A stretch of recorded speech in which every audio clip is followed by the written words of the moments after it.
Yes, you guys, welcome back. I'm EFC. This is Blue Lines TV, and today I'm here to bring you guys another news daily video. Now, for the stories today, I'm going to focus on Declan Rice and news suggesting that we are going to make a move to sign Rice in the next window. To move on, I'm going to speak about Christian Pulisic and the updated news surrounding his recent injury. I'm going to speak about the FA Youth Cup final happening tonight. And of course, to end things, I'm going to speak about some more news surrounding a very promising 21-year-old defender from the Swedish league, where it's looking like we are close to signing him in the next window too. So we have a ton of things to break down and discuss today, you guys. Hope you enjoy. Before I move on though, one quick plug out of the way first. If you like today's video, if you like the stories today, then make sure you smash that like button. Help me get over 2,500 likes for today's videos. And to start with the first story today, let's speak about Christian Pulisic and the latest reports surrounding his latest injury. Now, earlier this afternoon, Simon Johnson from the Evening Standards, he reported that at some time today, we are going to get the latest injury news surrounding Christian Pulisic. Now, to give you guys a quick recap, before the 3-0 win versus Burnley, Pulisic picked up a hamstring injury in the warm-up before the game. Now, that is literally the worst time to pick up an injury.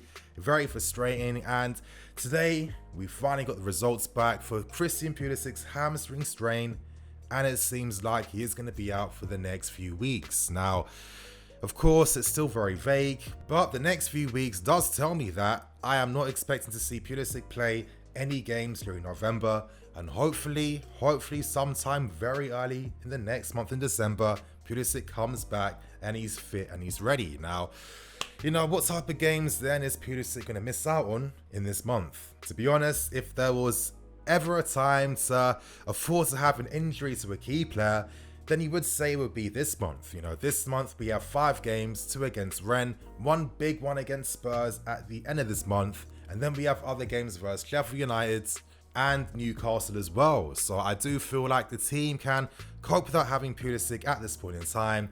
I think one player in particular who is definitely going to benefit from more game time is going to be Tammy Abraham. So he is one player I'm expecting to see do big things this month, really step up even more, get even more goals alongside his great assist work for the team. But when it comes to Pulisic, let's hope that he gets back to full speed very soon. Let's hope that these injuries that have really just made him suffer throughout his very young career don't keep persisting, because it's happening time and time again.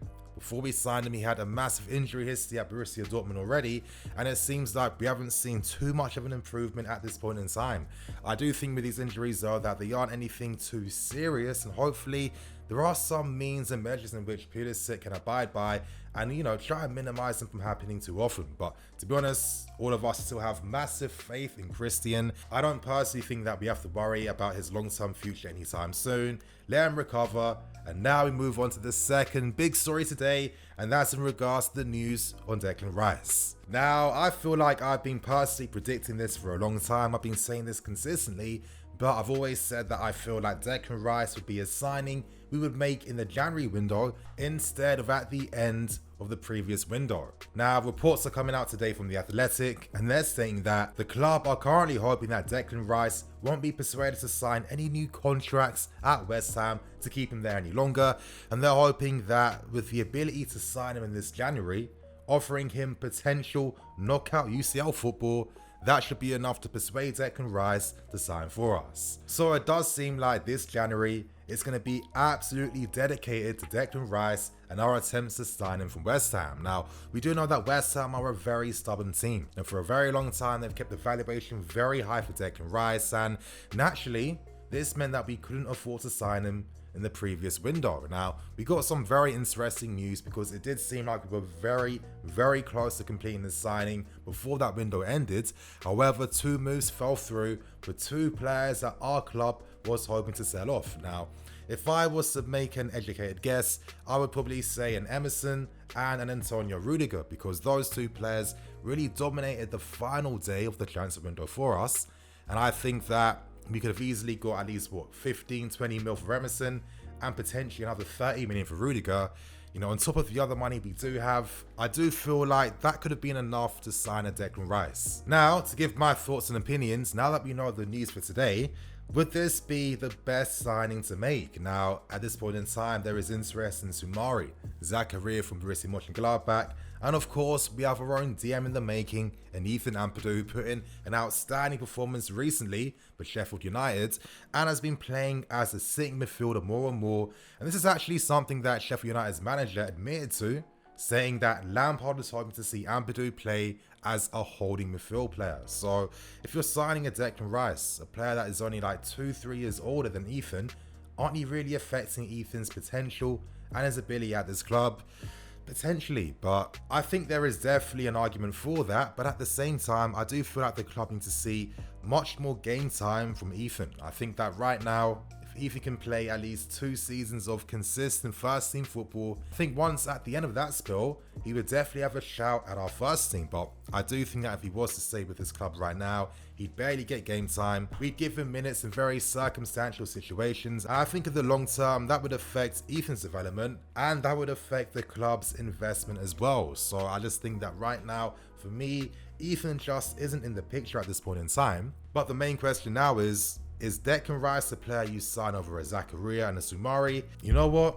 Even though personally, I would prefer Zakaria because I think he's just a bit better than Declan Rice, I'm still going to be happy if we sign Rice because Rice is a potentially leading midfield player in this division in the next few seasons. Right now, he's the captain at West Ham. He's shown his leadership capabilities, his communication skills. He's got that presence and that personality.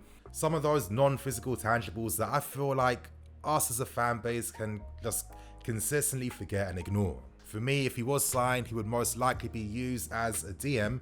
And even if he was used as a DM, that doesn't mean goodbye to N'Golo Kante. I mean, as we saw in the final 20 minutes versus Burnley, Kante played further forwards and Jorginho came on. So if anything, if Declan Rice is signed, I feel like that's going to spell a goodbye for Jorginho, who I'm assuming is still going to have very big ambitions to represent Italy in next summer's Euros. Declan Rice is definitely going to provide and offer something big to our midfield. Now, I do think that one part of his game that is maybe ignored, maybe not appreciated as much, is his distribution, his deep progressions, and his use of the ball.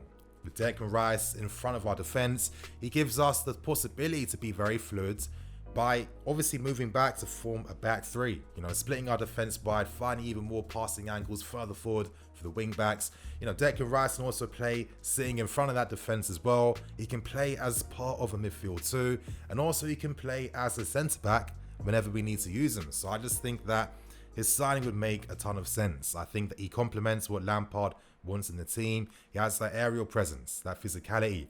Most importantly, he plays one-touch football, and as we're seeing now with our one-touch play, I'm really hoping that people are going to finally understand why Lampard has been so frustrated throughout large parts of this season since he's been managing us, due to our very slow style of football, which has mostly come from Jorginho and from Covers. So right now, you guys, we are building for the future. Declan Rice is going to add to that amazingly. And my question for you guys is that would you be happy if we sign a Declan Rice? If not, state why. And if not, also state your replacement and your alternative over Declan Rice. So from this point on, you guys, we now move on to the third story. And I'm going to speak about a very talented young Scandinavian player that's doing the absolute rounds in Swedish football right now. His name goes by Anel Ahmedhodzic. I think I'm saying his name right. I can never know, you guys. He is a 21-year-old defender, 6'4", playing for Malmo. He's seen as one of the best players in that division already. He plays an important, crucial part for that team.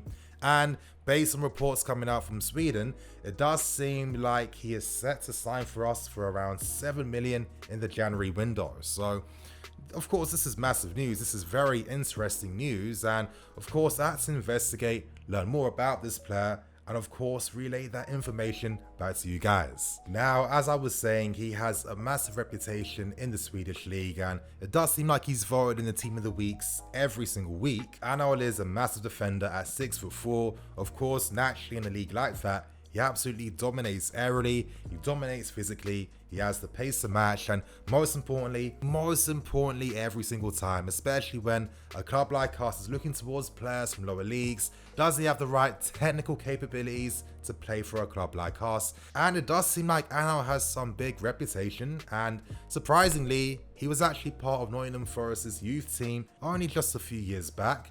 He made his debut for Nottingham Forest at 17 years old, but due to the lack of consistent game time, he fell homesick, and last January he went back to the Swedish league, where ever since then, he ain't looked back. And I guess from this point on, what exactly would his signing mean? At this point in time with the club, it's quite obvious that we're looking towards developing defenders that have those strong physical capabilities, but also have the technical capabilities to match.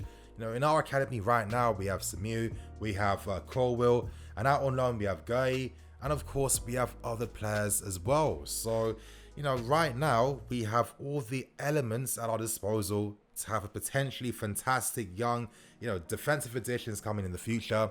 And for this point, I do think that Anel will definitely complement what the club are actually, you know, striving towards and working towards, because Anel is very good with his distribution of the ball. He has very good weight with his passes, he looks quite elegant when he plays them as well. He's a player that likes to take responsibility from the back if there's space to attack, and he thinks that he could find a possible advantage for his team. He is confident to carry that ball into space and look to create passing moves to make something happen. So it's quite natural too that with his comfortability playing from the right hand side, you know, he's regularly finding his fullbacks with good passes. He's finding the midfield players in the cams and the right hand side channels in the midfield too. And when you look at our pass maps in general, we need defenders with this capability that can move the ball and take responsibility like that. Now, of course, it does pose questions for the future, because with our defensive back line, I mean, you can imagine compared to any other area in the entire team, there's more potential for evolution with our defensive players. I mean, let's say in 3-4 years time, are we still going to see Christensen, Zuma, Silva and Janaury together? Who knows? I think that's going to depend on the individuals, but let's say in the next 3-4 years, out of the bunch of young defenders that we currently have and that we're currently looking to buy, Colwell, Samu, Guy, Janaury, we have Ethan out on loan as well, Mbuyamba, and of course the potential signing of Ahmedhodzic as well. I do think that out of that talent pool, we are definitely going to find players capable to play for the first team, capable to fill squad places in the first team too, capable to like generate good amounts of money, and of course capable to make money for us remaining out on loan. So right now this is a great situation for the club. I like the talent we're looking towards. I like the focus on building for the future, and I think that this is very logical and very intelligent. So, you know, I'm fully down for this signing. I think that, yeah, out of all the players we look towards, they all have the opportunity to make something happen for themselves. So I'm not ruling anything out with him. Good luck to him. Let's see what happens. On that note, I'm going to wrap things up and keep things moving. I'm the EFC. This is Blue Lions TV. I'll catch you guys later with some more videos.